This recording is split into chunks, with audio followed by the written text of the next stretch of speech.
अस्सलाम वालेकुम everyone, welcome back to G Tech TV. आज की इस वीडियो में हम फ्रीलांसिंग का क्विज नंबर 3 सॉल्व करने वाले हैं। तो क्विज स्टार्ट करने से पहले आपको बताता चलूं कि फ्रीलांसिंग की एक्सरसाइज जो है वो ऑलरेडी अपलोडेड है मेरे चैनल पे। आप सब वो लाजमी देख लें।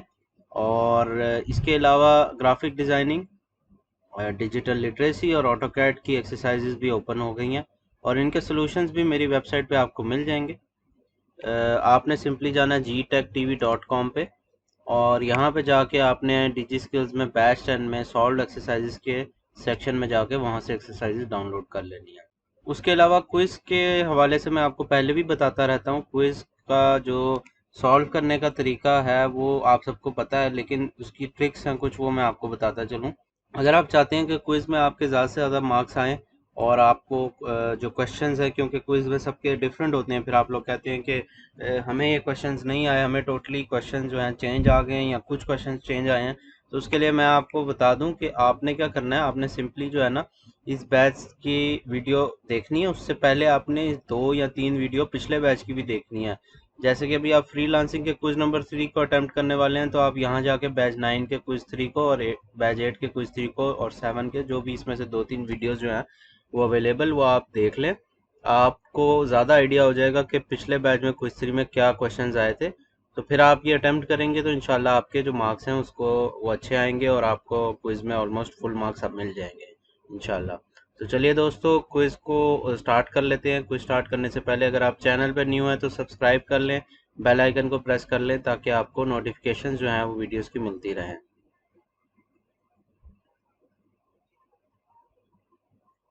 जी, क्विज स्टार्ट करते हैं। पहला क्वेश्चन है हमारे पास, how long you should take to response to a PMB message. अगर क्लाइंट आपको पर्सनल मैसेज करता है तो आप कितनी देर लें उसको रिप्लाई करने में? 4 आवर्स, 8 आवर्स, 12 आवर्स और असैप। जी, तो इसका आंसर असैप होना चाहिए। असैप यानी कि एज सुन एज पॉसिबल। जल्दी से जल्दी आप उसको रिप्लाई करें, अदरवाइज वो किसी और को अप्रोच करके वो प्रोजेक्ट आपके हाथ से चला जाएगा। तो इसका ये आंसर है। अगले क्वेश्चन की तरफ मूव करते हैं।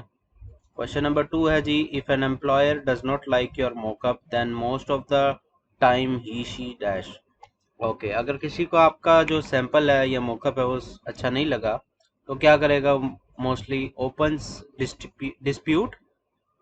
अच्छा, और provides you a suggestion and ask for a revise sample, accept it anyway और report to freelance market place. अच्छा जी, अगर क्लाइंट को आपका मॉकअप जो है वो पसंद नहीं आया, आपका सैंपल पसंद नहीं है, तो क्या करेगा? मोस्टली जो क्लाइंट वो आपको ऑफकोर्स वो कहेगा कि ये यार ये इसमें चीज़ ठीक नहीं है, ये आप इसमें ये चेंजेस कर दें, इसके कलर्स को ये चेंज कर दें, और इस तरह से उसको आपको फीडबैक देगा, सजेशंस देगा। और आप उसको रिवाइज करके दोबारा सेंड करेंगे कि please review it, if you have any suggestion please provide. तो आप उसको दोबारा भेजेंगे और 2-3 बार या एक बार में वो सॉल्व हो जाएगा इशू। तो मोस्टली ये होता है। ठीक है, इसको हम सेव कर लेते हैं। अगले क्वेश्चन की तरफ मूव करते हैं। When you withdraw money from freelance marketplace, a part of the money is deducted by the bank, by the freelance marketplace depositor और एस्क्रो। जी, तो इसमें क्या होता है, जब आप अपना पैसा जो है किसी भी फ्रीलांस मार्केट प्लेस पे, लेट से आप फाइवर या फ्रीलांसर पे काम कर रहे हैं और आपने जो है वो आपको प्रोजेक्ट मिल गया, तो होता ये है, जो क्लाइंट होता है वो पैसे जो है वो जमा करा देता है एक थर्ड पार्टी को, यानी जो मार्केट फ्रीलांस मार्केट प्लेस पे है उसको जमा करा देता है, ताकि इन केस अगर वो आपको प्रोजेक्ट करने के बाद पैसे ना दे तो कोई थर्ड पार्टी उसमें इन्वॉल्व हो, वो आपको पैसे पे कर दें। तो इस तरह वो आपकी सिक्योरिटी और सेफ्टी हो जाती है कि आपको पैसे जो हैं वो डिस्प्यूट अगर रेज हो जाए तो उसके बाद आपको पैसे वो जो है वो अरेंज करके देता है। तो इसमें एस्क्रो एक ऐसी थर्ड पार्टी है अ, जो इसको होल्ड करती है। तो मेरे ख्याल से इसका आंसर ये होगा, एस्क्रो। जी, तो क्वेश्चन नंबर 4 है, the best time of responding a PMB message is. जब आपको क्लाइंट मैसेज करता है तो उसका बेस्ट टाइम क्या है कि उसको कब रिप्लाई करते हैं? Before night, after starting project, as soon as possible, और between 12 two AM to 12 PM। इसमें आप हमने पहले भी क्वेश्चन अटेम्प्ट किया जिसमें ऐसा ऐप लिखा हुआ था, तो इसका एज सुन एज पॉसिबल लिख दें। और अगले क्वेश्चन की तरफ मूव करते हैं। क्वेश्चन 5 है जी, if you are a freelancer how will you find projects that suits your skills. जी, तो through YouTube, through Google, through freelance market places, through newspapers. अगर आप फ्रीलांसर हैं तो आप प्रोजेक्ट्स भी फ्रीलांस मार्केट प्लेस पे ही सर्च करेंगे ऑफ कोर्स। तो इसको नेक्स्ट कर देते हैं। क्वेश्चन 6 है, RFP stands for request for proposal, rent for project, rent for place और request for post. So RFP stands for request for proposal, यानी अगर आपने कोई प्रपोजल देने की रिक्वेस्ट करनी है तो उसको आप कहेंगे RFP। तो अगले क्वेश्चन की तरफ मूव करते हैं। While bidding on a project, placeholder bid is used because dash. You know how much you should charge for this project. You don't know how much you should charge for this project. You will complete this project without any cost. Placeholder bids increase your rating. So placeholder bid is used because you don't know how much you should charge for this project. जब आपको पता नहीं है तो आप पैसे बाद में डिसाइड कर लेंगे, पहले आप प्रोजेक्ट उठा लेंगे। An ideal project to bid is the one that matches your skills and expertise, country, religion, or working space. Ideal project to bid is the one that matches your skills. Simply as that. Okay.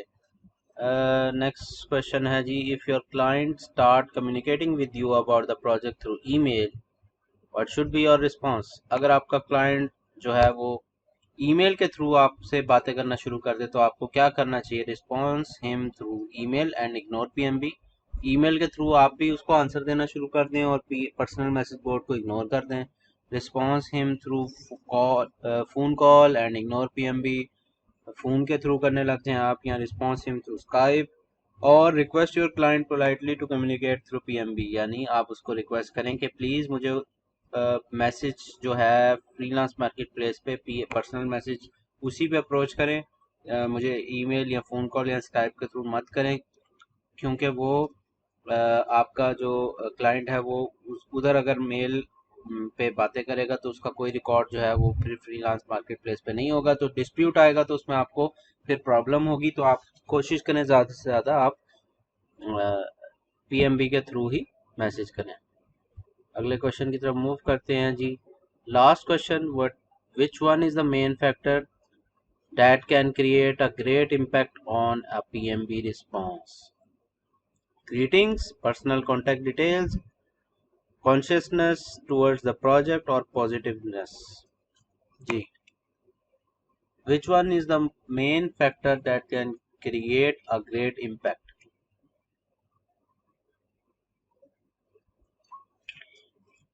So इसका answer जो है consciousness towards the project, यानी आप project में ज़्यादा interest वगैरह show कराएंगे तो वो एक ग्रेट इम्पैक्ट हो जाएगा। मेरे ख्याल से इसका ये आंसर है।